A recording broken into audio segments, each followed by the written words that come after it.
That was not a smattering, by the way, and that was the Cowboys last night after a weekend that saw more than 200 NFL players kneeling for protesting the national anthem. Now, Sunday Night Football saw its lowest ratings in more than a decade. Listen, football's high, but they're off about 8 to 10%. And the debate over patriotism and politics seems to be dividing the country, and that's why we're here. We have a great panel of our parents, business owners, former athletes, and professors together to hash this thing out unscripted and from the heart. We're going to focus on all 3 hours. We'll do one of these segments, and we're going to focus on 4 people at a time. So don't get worried if you don't say anything now. We're going to get to you soon. First off, I want to start with Burgess Owens, former NFL player with the Raiders and Jets. Burgess, first off, you watched that last night. You stood during the national anthem through your playing days. Do you like the way Dallas handled it? Knee before the anthem, stand arm in arm during the anthem. If they're going to make a message, that's the best way to do it at this point. At the end of the day, it's all about the flags, all about hope in our country, and that's what the flag is always represented. So whatever they can do not to disrespect the flag, then and still get the message out, then I'm okay with. Emily, you heard there was more than a smattering of boos. The fans are divided from the players in many respects. And Emily Compagno is a former NFL cheerleader, former federal attorney, former criminal defense attorney, but most important, you're here. Emily, your thoughts on that? I agree with Burgess that I think at this point unification is the most important message. And remember that owners have the option of terminating players if their conduct is deemed detrimental. So I think as this conversation progresses and we see that there's a level of acrimony, it might get to that level. Kyle Reyes is CEO and silent partner with the Silent Partner Marketing Group. And most importantly, Kyle, you're a dad. A lot of dads are turning around not showing up. One actually concession worker left in the middle of the game after the players took a knee. Have you given second thoughts until the NFL can sort this out about going to a game? Of course. I mean, Americans don't want politics shoved down their throat in football. They want beer and wings shoved down their throat. And to see this divisive nature that's happening right now with the NFL, people are very polarized. You see it all over social media. People are sick and tired of having this shoved down their throats and feel disrespected. Sean Parnell, you are actually a former teammate, but a military teammate, a Green Beret teammate of Alejandro Villanueva, who was a Pittsburgh SEAL who came out of the tunnel and sang the national and put his hand over his heart for the national anthem. However, he now regrets doing that. Do you believe you can separate the message from the military if you sit out the national anthem? No, I mean, I don't think that you can take a knee for the national anthem and say that you support the military at the same time. I think it's wrong, and I think that the whole message of the protest and what it was initially founded upon is lost. And you know, Donald Trump does what he does best, and he spoke to the hearts of what the vast majority of Americans feel, and that people that play a game for a living in this country and make millions of dollars of doing so should, regardless of what they believe, stand up and thank God that they live in this country that allows them to do that. So the President of the United States says this is not about race, it's by respecting the anthem. The players say this is not about the anthem, it's not about the country, this is about race. Where do you stand? About a race? Yeah. I don't think it's, well, I think there are issues about race, and it's not about, I don't think necessarily kneeling or standing. There are deeper issues, systematic inequality and injustices that are happening every day, and I think that's the real issue. Chris, you're Chris, Caleb. right? No, sir. Caleb, excuse me. So Caleb is a retired U.S. Army lieutenant, former NFL linebacker for the Detroit Lions. So you see a racial inequity in this country, and you like what the players are doing? I don't necessarily say I like what the players are doing, but I like that they're exercising their constitutional right and taking a knee. So it's not that I actually agree with one side or the other, because I don't think it's at the end of the day about taking a knee or about standing. It's about understanding what America represents. And my teammate, Ali Villanueva, stood with his hand over his heart, and he honored what America meant to him. And equally so, the people who are actually protesting, they're just protesting, hoping that those same ideals are equal for everyone. Deneen, if you were able to get the message out differently, is sports the right forum? If you don't make it the anthem, if you make it something else, but do talk about some racial inequity in this country, is that a better way to do it?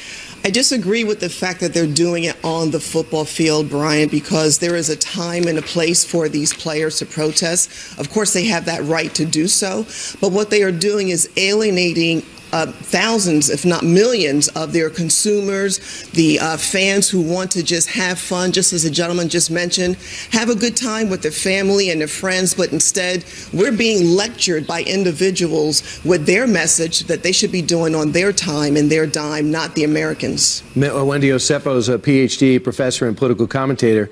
Wendy, how have you seen this whole thing evolve from Colin Kaepernick taking a seat to maybe 12 players following him to now 200? Are you happy the way this is trending? I am happy the way it's trending, because what we have to know is that politics and sports has been intrinsically woven over time. Whether we look at Juan Carlos and Tommy Smith in the 1968 Olympics putting their fist up, Muhammad Ali saying he won't go into a draft, or even the way Jackie Robinson integrated the MLB. This is not something new. This is just transformed into Colin Kaepernick and others. And we have to be very clear here. They're not protesting the flag. What they're protesting is social injustice, and that's what's important. See, Wendy, that would be very interesting, and that could be 100% true, but you cannot separate people's image of taking a knee in front of the flag with "I'm not protesting the flag." Don't you see that image? No, I don't, because we can walk and chew gum at the same time. It's not a binary decision. You can protest the flag, and in the other respect, you can't say, actually, no, we're not protesting the flag, we're protesting social injustice. So it's not one or the other. That's fundamental. You just went over the debate. So a show of hands right now, how many people think you can separate the method of protest with what they're protesting? How many people, by show of hands, yes, I can separate the kneeling from the lack of patriotism? So 3 of you. How many can't? How many would be? How many, show of hands, think there is a racial issue in this country and needs to be addressed? Everybody. Racism, listen, we're not a perfect country. You have clowns out there that are racist, but it is not blanket across the country. What, 70% of these players are black players? They're making millions of dollars. Are you going to tell me that there's institutional racism in the NFL? These guys would not have this opportunity if that was the case. And you see, that's problematic for us to say that, right? And the reason I say that is because recently we just saw a player who went to the Mayweather fight and he was thrown on the floor because he was just seen as a black man. They didn't know he was an NFL player. We cannot say just because people are okay in society, like myself, I'm a professor, right, I do not face racial inequities, because I do. I don't know details of the Michael Bennett story. He's a Seattle defensive lineman. Real quick, David. Well, this is where the facts actually matter. The fact is that in this room, the police asked everybody to stay where they were so they could sort out what had happened. He ran. When the police give you that lawful order and you disobey it, that's what happened. So let's stay on the facts on this. By the way, if these players really want to protest, as Colin Kaepernick started, the police and the injustice and the shooting of blacks by police officers, then turn around from the flag and protect the police who stand on the sidelines behind you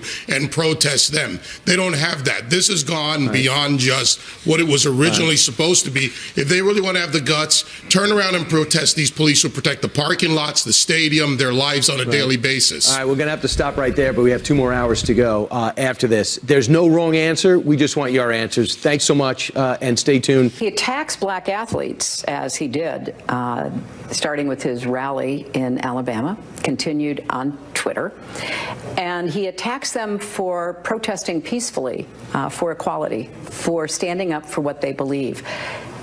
And he does it, once again, to dog whistle to his base and to try to detract attention from other things that are going on.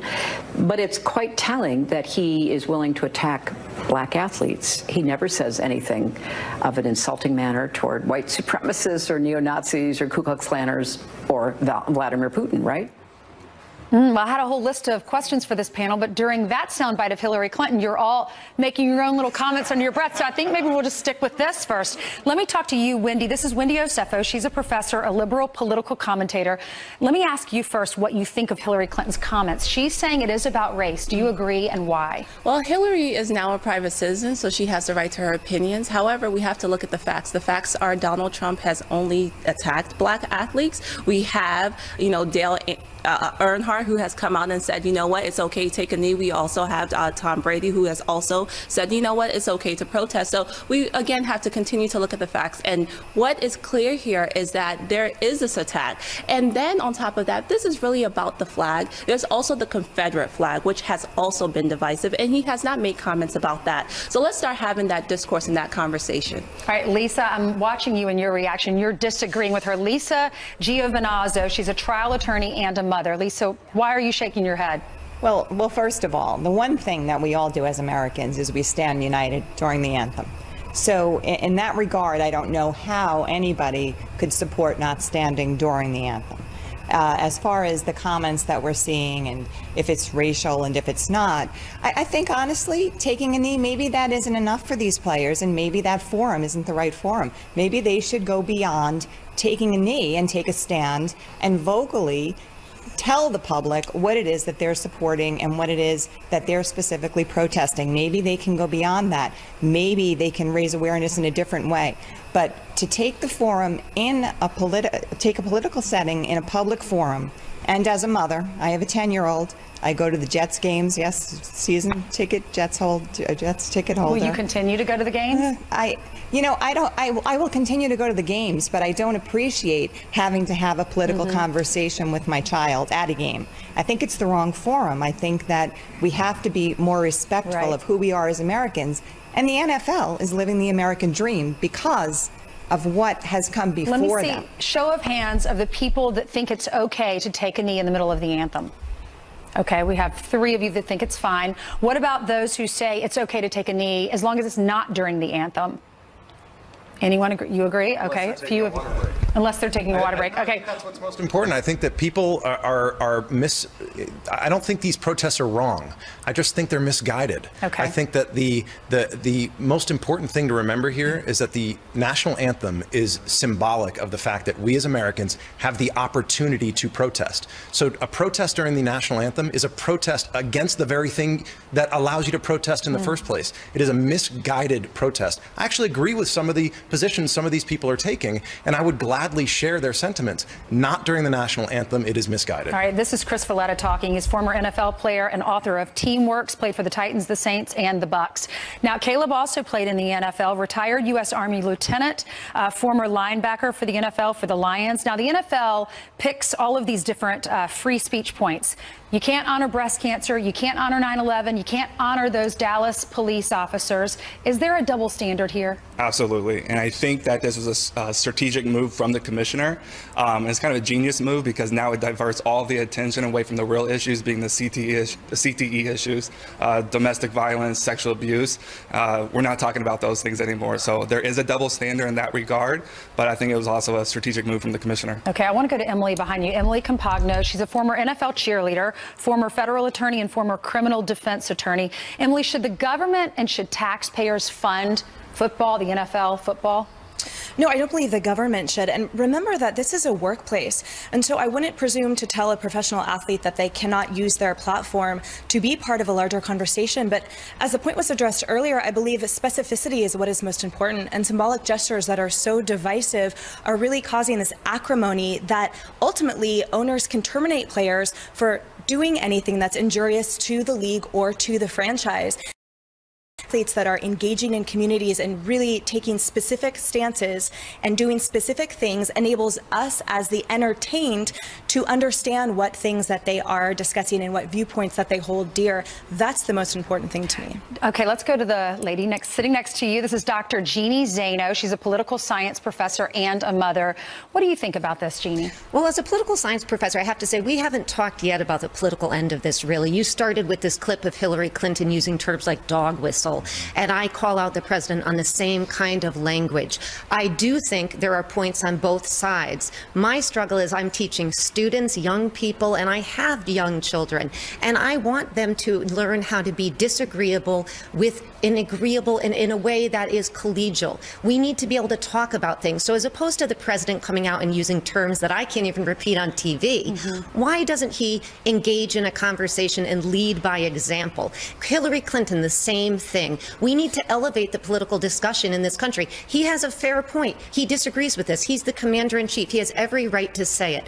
But say it in a different way, and say it in a way that allows us all to engage in a conversation about important issues and not bring us down to this level. And that, to me, is what is so frustrating, because that's what we're trying to teach our children. And I agree, it's difficult. You don't want to go to a sports game and engage in a political discussion with young men. We go to sports games to get away from politics. I know. All right, Kisha Hebben, she's sitting on the front row. She's an attorney and she's a mom. I want to hear what you think about this, because when I woke up this morning and I saw that Jerry Jones and his team, that they were kneeling down, but then they stood up when that flag was unfurled, I thought, okay, I get that. You want to protest. You want to show that your team is united. It's not about blacks. It's not about whites. It's not about who you voted for, which I thought was a little refreshing. How did you feel about it? Well, I agree with you, and I feel that these actions are actually a very effective way for African Americans to be heard. I'd rather this happen instead of people out in the streets rioting or looting. I think they're just expressing their feelings, and just because you're paid millions of dollars as an athlete doesn't mean you can't